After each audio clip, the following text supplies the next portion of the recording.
To the point that the soil maps say 10 to 12 inches of silt loams, which are usually pretty accurate, and we've found 0 to 3, mostly 0 to 1. There's some pockets down low where the slope mellows out below the key point where there's some soil has settled over the years, but gardening more so, homesteading really is primary. We call it a farm because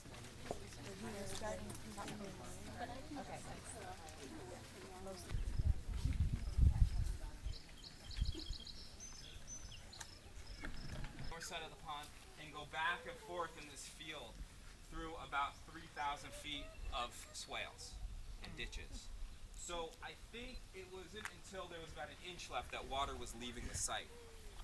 So if you think about it, this landscape, these 10 acres only contributed maybe an inch of water to the river, to the flooding, to the damage.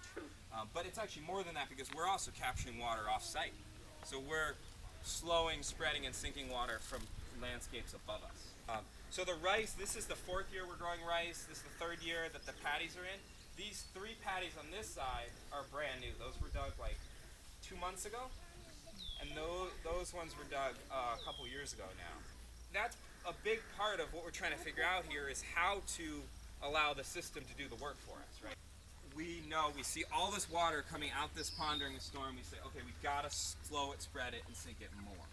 So all of the paddies and the swales and the ponds too are just, they're surface area. They're like our intestine. And it's long, so it can absorb as much as possible of what goes in.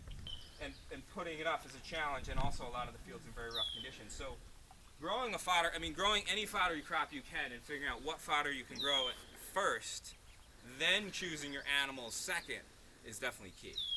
A lot of times people are choosing their animals first. Like, well, we want to grow this. Well, what can you feed? What can you grow to feed first?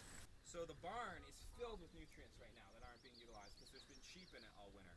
So the question is always, how do we get those crops in a really sunny area?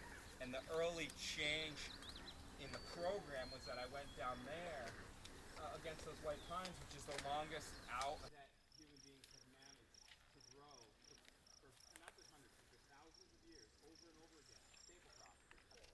What are you guys gonna see what I can go? Nectar, they're already reproducing. There's already some flowers. Here's one. I've been eating them, but I guess there's a row of them. So it's really tasty. We're growing a fence to keep animals in eventually. Graze it, because I think we could make this a grazable system by fencing right with just polywire right next to it and grazing the lanes. And especially cows would respect the polywire. The sheep really won't. But there's also a timing opportunity in that you might have food they like more in the lane than what you're trying to grow perennial wise. Something that's changed perspective wise in myself personally is when I first got here for the first few years, I figured I want to develop the whole thing with like no inputs from off site. Well, A, that's kind of hypothetical, but B, even actually trying for no inputs is something I've shifted. I still want to minimize inputs, but if it's an input that's going to help me not. And that year, and I spread a little seed, not much. That year, this grew up to be enough to graze twice. So in that first year, it produced more biomass than it had, multiple times more biomass than it had in 10 years at least, probably longer. Now we have what ideally the whole field down below wants to look like. This is a ton of food for everyone. This is a happy party for soil, for sheep, for us, because we're connected with the sheep and the soil. So this is what we're going for everywhere, to be producing every square foot. Yellow blossom sweet clover, vetch climbing up it, clovers, red clover, white clover, yellow, purple top turnips, dock. You need to move a tractor through or some kind of machinery. This is the soil resource. This is like 10 or more years of organic matter stored for the rest of the living community here. With those fields, the condition of that lower field and how it's really in rough shape and there's still not a lot of biomass or biodiversity, it could be a lot better, is because there hasn't been enough disturbance. Pigs would be great. Yeah. They're high level of disturbance.